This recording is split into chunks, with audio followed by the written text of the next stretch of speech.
Bonjour Christine Belsikowski. Bonjour Nicole. Je ne vous présente pas. Vous êtes une célébrité à Mirepoix.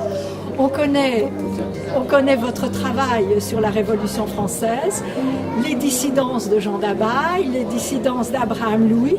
Je n'ai lu jusqu'à présent que La Trace du Serpent, mais j'ai hâte de vous lire parce que vous avez choisi le plus difficile, c'est montrer les différentes factions à Mirepoix durant la Révolution et particulièrement l'année 1793. Donc j'attends avec impatience de vous lire. Maintenant, vous êtes hors des sentiers battus, vous vous intéressez à une dissidente, l'impénitente. Comment avez-vous fait cette rencontre que je qualifierais d'hasardeuse?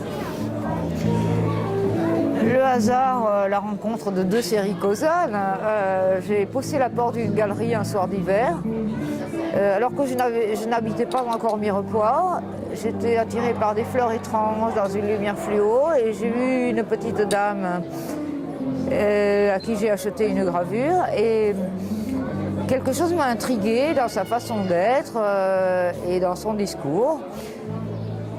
Quelques mois ont passé et ensuite j'ai vu dans la vitrine de la petite librairie un roman policier qui s'appelle À la gloire de Polo.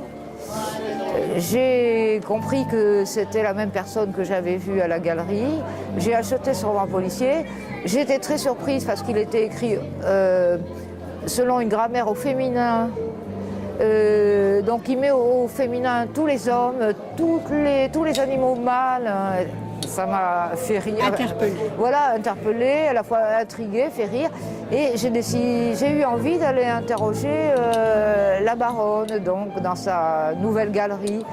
Et donc j'ai été très stupéfaite de cette rencontre parce que la baronne, avec beaucoup de liberté, m'a exposé sa conception de la vie, son féminisme, sa drôle d'histoire ou sa triste histoire ou sa merveilleuse histoire, je ne sais comment dire. Et c'est à partir de là que nous avons eu des échanges très fréquents. Et on peut dire que nous sommes devenus amis avec le sentiment, toutes les deux, d'être radicalement différentes. Et a priori, absolument. De n'avoir jamais pu nous entendre. Et pourtant, si. Alors, et c'est un peu cela que je raconte. Je vais vous demander quelle était votre intention d'écriture. Parce que vous ne faites pas un récit hagiographique, vous ne faites pas une biographie. Non. Vous faites un mixte d'éléments tirés de son journal. Alors, quelle était votre intention d'écriture?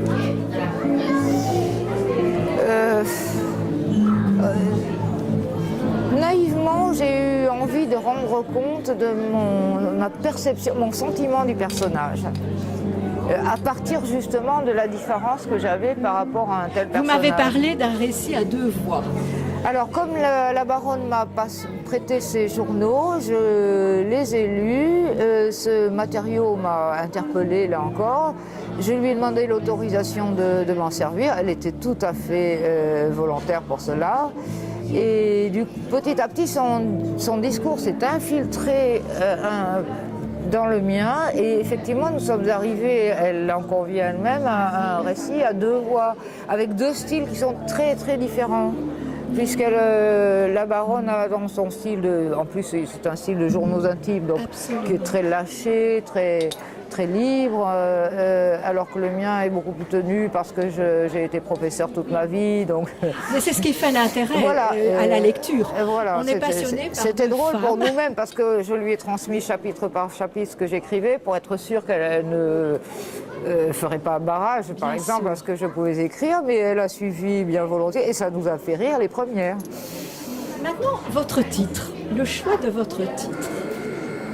Alors le titre a varié. Au départ, dans l'esprit de ce que je viens d'expliquer, j'avais intitulé cela La baronne et la dormeuse, puisque la dormeuse est mon nom de bloguiste. Et puis, après avoir quêté différents éditeurs qui ne s'empressaient pas de recevoir mon livre, je me suis demandé si le titre n'était pas trop anecdotique.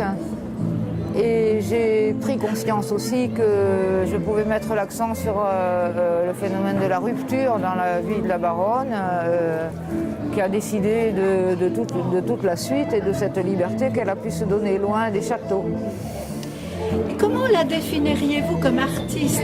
Parce qu'elle est à la fois créatrice, si je vois plasticienne, travaillant sur la photo. Elle écrit un roman policier dont vous avez parlé, et puis elle a une vie également. Elle a une vie aventureuse, qui est un vrai roman à elle seule. Alors dans son œuvre de plasticienne, elle se veut totalement libre de toute école et ouverte sur la modernité la plus effrénée parfois. Elle aime le matériau pauvre, l'art povera qui est devenu presque un classique. Enfin voilà, c'est un petit peu cet esprit-là au début. Et oui, elle insiste pour qu'on accepte l'éphémère, le jetable, le matériau pauvre. J'ai eu beaucoup de plaisir à vous lire et à faire connaissance de deux femmes extraordinaires. Alors effectivement, toutes les deux dans un genre totalement différent. Et j'espère vraiment que beaucoup de personnes vont lire ce livre qui ouvre des perspectives aussi très intéressantes sur les femmes. Merci. Mais je vous remercie.